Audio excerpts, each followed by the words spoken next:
नमस्कार आदाब, आप देख रहे हैं ऑन रिकॉर्ड मेरा भाईंदर। दोस्तों, सोशल मीडिया पर हम अक्सर देखते हैं कि जो नौजवान बच्चियां या लड़कियां अलग अलग किस्म के वीडियो बनाते हैं, उनकी उल्टी सीधी जो हरकतें होती है, उन हरकतों को देखकर जो मीम्स बनते हैं, उसमें उन्हें पापा की परी ये कहा जाता है। हमारे मेरा भाईंदर शहर में भी क्या हम एमएलए गीता जैन को पापा की परी कह सकते हैं? ये सवाल मैं आप दर्शकों से इसलिए पूछ रहा हूँ कि पापा के रोल में मीरा भाईंदर वसई विरार पुलिस अच्छी तरह से अपना रोल निभा रही है, जबकि परी के किरदार में यहाँ पर गीता जैन बिल्कुल फिट होते हुए नजर आ रही है। पिछले एक साल से अगर हम मीरा भाईंदर शहर को करीब से देखें तो पता चलता है कि मीरा भाईंदर शहर में हिंदू मुस्लिम में तनाव पैदा करने के लिए, हिंदू मुस्लिम में दुश्मनी बढ़ाने के लिए, आपस में पाटने के लिए कई सारी कोशिशें की गई थी। उन कोशिशों को करने वालों को पुलिस ने किसी प्रकार का ना कभी कोई नोटिस दिया, ना उन पर कभी कोई कार्रवाई की। मीरा भाईंदर वसई विरार पुलिस यहाँ पर जिस तरह से पापा के रोल में दिखाई दे रहे हैं कि उन्हें बहुत लाड़ आ रहा है, बहुत प्यार आ रहा है, बहुत दुलार आ रहा है विधायिका गीता जैन पर, इसलिए कि वो चाहे जितनी हेट स्पीचेस दे, वो चाहे जितना भड़काऊ भाषण दे, वो चाहे जितना ललकारे, धमकाए, या फिर आचार संहिता लागू होने के बावजूद भी वो 100-150 लोगों के मॉब को इकट्ठा करके हनुमान चालीसा पढ़े, पुलिस को बिल्कुल नजर नहीं आता है। बिल्कुल वो पापा की परी बन चुकी है, इसीलिए पुलिस उस पर किसी प्रकार की कोई कार्रवाई नहीं करती है। 21 तारीख को जिन उपद्रवियों ने राम भक्तों पर नया नगर में हमला किया था, उन उपद्रवियों के खिलाफ में नया नगर पुलिस इतनी जागरूकता दिखाती है कि कुछ घंटों के भीतर ही धारा 307 के तहत मामला दर्ज करके उन लोगों की धरपकड़ शुरू कर देती है और करीब सुबह होने तक का 15 से 20 आरोपी पुलिस के गिरफ्त में होते हैं। ये पुलिस की तत्परता और पारदर्शिता दिखाई दी, एकदम अलर्टनेस दिखाई दिया पुलिस का कि हाँ बिल्कुल यहाँ की पुलिस बहुत काबिल है और यहाँ की पुलिस से कोई बच नहीं पाता। 23 तारीख को जब यहाँ पर विधायक नितेश राणे आए और उन्होंने जो रैली निकाली, उस रैली में करीब 1000-1500 लोग बाहर से यहाँ पर आए थे और उन लोगों ने मीरा भाईंदर शहर के मुस्लिम लोगों के दुकानों को टारगेट किया, उनको फोड़ा, उनकी गाड़ियों को तोड़ा, बाकायदा मुस्लिम नाम देख देख कर उन पर हमला किया गया। बहुत लोगों को यहाँ पर मारा पीटा गया है, शहर का वातावरण बिल्कुल खराब कर दिया और यहाँ तक कि उन्होंने खुद मीरा भाईंदर वसई विरार पुलिस कमिश्नरेट के हेड ऑफिस में पत्रकार परिषद ली और वहां से भी पुलिस को चेताया, मुस्लिम समाज को चेताया। इतना शहर का माहौल खराब कर दिया गया था। ये क्या कम था कि 25 फरवरी को यहाँ पर टी राजा आते हैं और यहाँ पर वो शिवाजी जयंती के नाम पर एक रैली निकालते हैं और रैली के बाद में यहाँ पर जो भाषण देते हैं, जो बयानबाजी करते हैं, उसमें भी मुस्लिम समुदाय को टारगेट किया जाता है, हेट स्पीचेस दी जाती है, मुस्लिम समाज के खिलाफ में जहर उगला जाता है और उस दौरान शहर की विधायिका गीता जैन खुद टी राजा के कंधे से कंधा मिलाकर खड़ा रहकर वो भी हेट स्पीचेस देती है। मीरा भाईंदर शहर में पुलिस ने जो एक तरफा कार्रवाई की है, जो रोल प्ले किया है, उसको देखते हुए 23 जनवरी के जो पीड़ित मुस्लिम लोग हैं, उनमें से आफताब सिद्दीकी और 4 लोग मिलकर मुंबई न्यायालय में जाते हैं और बताते हैं कि पुलिस ने हेट स्पीचेस को लेकर सू मोटो के तहत उन हेट स्पीचर्स के खिलाफ में कार्रवाई करना चाहिए, उनके खिलाफ में एफआईआर दर्ज करना चाहिए। इस तरह की एक याचिका दाखिल करते हैं, जिसमें से जो मुख्य तौर पर महाराष्ट्र सरकार का जो होम डिपार्टमेंट है, उनके सेक्रेटरी को पहला पार्टी बनाया जाता है, दूसरा महाराष्ट्र के डीजीपी को बनाया जाता है, तीसरा सीपी मुंबई, 4 नंबर पे आती है Mira Bhayandar Vasai Virar police commissionerate, 5 number पर नया नगर पुलिस थाना, 6 नंबर पर शिवाजी नगर पुलिस थाना जो मुंबई में है और घाटकोपर पुलिस स्टेशन। इन दोनों मुंबई के जो पुलिस स्टेशन है, उनको पार्टी इसलिए बनाया गया था कि गोवंडी और घाटकोपर परिसर में नितेश राणे ने भी रैली निकाली थी और वहां पर भी हेट स्पीचेस दिए थे और हेट स्पीचेस के बाद में वहां पर भी काफी तोड़फोड़ हुई, काफी वायलेंस हुआ। इन सब को देखते हुए याचिका दाखिल की गई हाईकोर्ट में। हाईकोर्ट में याचिका दाखिल होने के बाद में पुलिस नींद से उठती है और नींद से उठने के बाद में पुलिस 23 मार्च को टी राजा और नरेश नीले के खिलाफ में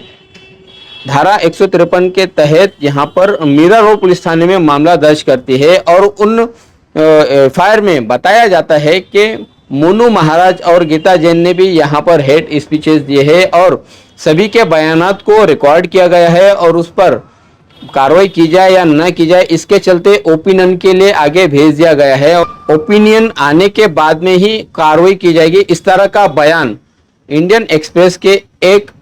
न्यूज में आता है, जिसे इंटरव्यू देते हुए मीरा भाईंदर शहर के एक आला अधिकारी ने कहा था। बहरहाल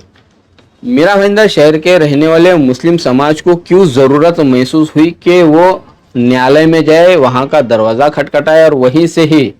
पुलिस को कानूनी कार्रवाई करने के लिए मजबूर करे। पुलिस ने जब देखा कि यहाँ पर याचिका दाखिल हो चुकी है, अब उन पर हंटर पड़ने वाला है हाईकोर्ट का, तब आनन फानन में पुलिस ने वो एफआईआर दर्ज किया और एफआईआर दर्ज करने के लिए पुलिस को तब कोई ओपिनियन की ज़रूरत महसूस नहीं हुई। इस एफआईआर में भी एमएलए गीता जैन को पुलिस ने साफ तौर से बचा लिया, उनको संरक्षण दिया, उन पर किसी प्रकार की कोई कानूनी कार्रवाई नहीं की पुलिस ने। इसलिए हम कह रहे हैं कि पापा की परी क्या हम कह सकते हैं एमएलए गीता जैन को, इस बात का आप ज़रूर जवाब दें। आखिर में जाते जाते मैं आप सबको ये भी याद दिलाना चाहूँगा कि 23 जनवरी को जो यहाँ पर शहर के हालात खराब हुए थे, उसके बाद में शहर की मीडिया ने अपनी जागरूकता दिखाते हुए मीरा भाईंदर शहर के सभी प्रमुख नेताओं की एक मीटिंग रखी नगर भवन जो भाईंदर वेस्ट में आता है, और उस नगर भवन में मीटिंग का मकसद यही रखा गया था कि बाहर से आने वाले जो नेता हमारे शहर का माहौल खराब करेंगे, उन नेताओं को रोका जाए और इसे रोकने के लिए शहर के जो नेता है उनका आश्वासन जरूरी था।